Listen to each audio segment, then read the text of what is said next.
Hey! Salut à toi, j'espère que tu vas bien et que tu es en forme. Aujourd'hui, on se retrouve à Bodysculpt de Concarneau pour une nouvelle vidéo qui s'intitule Comment gérer ses calories en période de fête. Bodysculpt, c'est vraiment une super salle où il y a du bon matos et une bonne ambiance. Donc si tu habites pas loin, je te la recommande vraiment. Inscris-toi! Aujourd'hui, on va voir ensemble comment limiter la prise de gras en période de fête.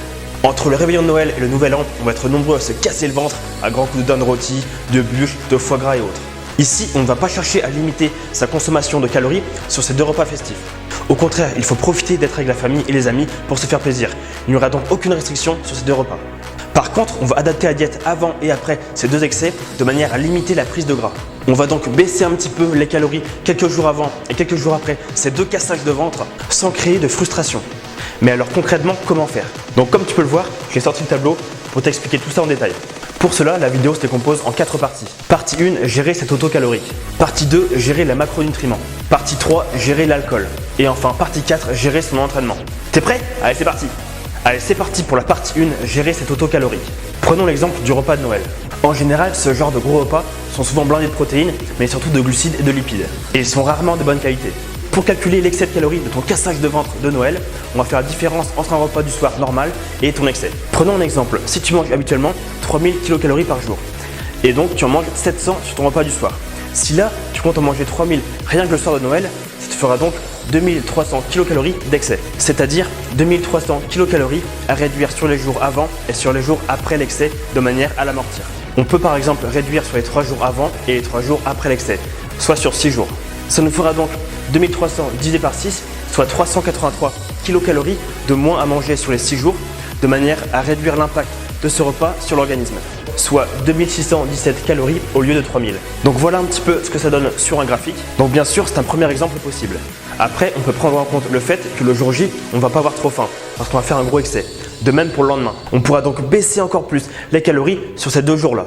Par exemple, si pendant les 6 jours, on mange 300 calories de moins au lieu de 383, on aura donc 83 x 6, soit 500 kcal de moins à manger sur ces 2 jours. Donc au lieu de manger 300 kcal de moins, on en mangera donc 550 de moins le jour J et le lendemain. Le jour de l'excès, on pourra répartir les 550 kcal sur les repas du matin et du midi et le lendemain sur tous les repas de la journée. De cette manière, l'excès sera efficacement amorti. Je te mets ici le graphique de ce que ça peut donner. Partie numéro 2, gérer les macronutriments.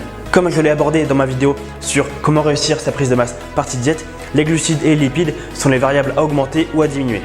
On ne touchera donc pas aux protéines. On pourra donc diminuer les lipides jusqu'à 1 g par kilo de poids de corps minimum et les glucides jusqu'à arriver au total calorique journalier que l'on souhaite. Par exemple, si je pèse 80 kg et que je mange 3000 kcal par jour, avec 160 g de protéines, 320 g de glucides et enfin 120 g de lipides. Et que je souhaite baisser ce total calorique à 2450 kcal par jour, comme on l'a vu dans l'exemple numéro 2. Je pourrais donc baisser mes lipides à 1 g par kilo de poids de corps, donc 80 g puisque je pèse 80 kg. Et ensuite baisser les glucides jusqu'à arriver à mon total calorique, soit 2450 kcal par jour, avec donc 273 grammes de glucides. J'aurais donc diminué mon total calorique en passant de 3000 à 2450 kcal par jour, en passant par les lipides et par les glucides, et donc sans toucher aux protéines. Partie 3, gérer l'alcool. 1 g d'alcool correspond à 7 kcal, soit presque autant que les lipides. C'est donc très calorique. Malheureusement, il est difficile de le compenser dans la mesure où il n'est pas stockable par l'organisme. L'alcool va surtout avoir comme effet de faire stocker la nourriture mangée à côté par l'organisme. Et il va aussi avoir un impact négatif sur ta récupération. Donc le seul bon conseil que je peux te donner, c'est de limiter ta consommation d'alcool. Enfin, sauf au nouvel an quoi. Partie 4, gérer ton entraînement. En période de fête, tu peux continuer à t'entraîner comme d'habitude. Si tu consommes beaucoup d'alcool, je te conseille de ne pas t'entraîner le jour même et le lendemain, car tu risques de mettre 3 fois plus de temps pour récupérer. En plus, le lendemain, si tu as vraiment abusé de la boisson, tu risques d'être déshydraté. Ça va engendrer une baisse énorme de tes perfs à la salle et surtout ça va augmenter le risque d'inflammation tendineuse. Donc dans ce cas, même le cardio est à bannir. Au niveau des entraînements, les jours avant et après cet excès, tu peux rajouter 15 à 20 minutes de cardio à intensité faible à modérée avant ou après ton training de manière à augmenter toujours plus ta dépense calorique. Pour conclure cette vidéo, tu peux constater que pour minimiser l'effet d'un excès sur l'organisme et donc sur la prise de gras, il faut s'organiser en adaptant ta diète, ton entraînement et en diminuant au maximum ta consommation d'alcool.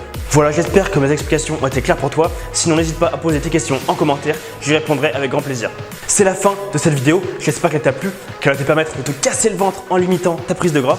Si c'est le cas, n'hésite pas à liker, à partager, à commenter et à t'abonner. Quant à moi, je te souhaite d'excellentes fêtes et on se dit à l'année prochaine pour la prochaine vidéo. Salut! Et n'oublie pas, si tu veux des résultats, entraîne-toi! Boum!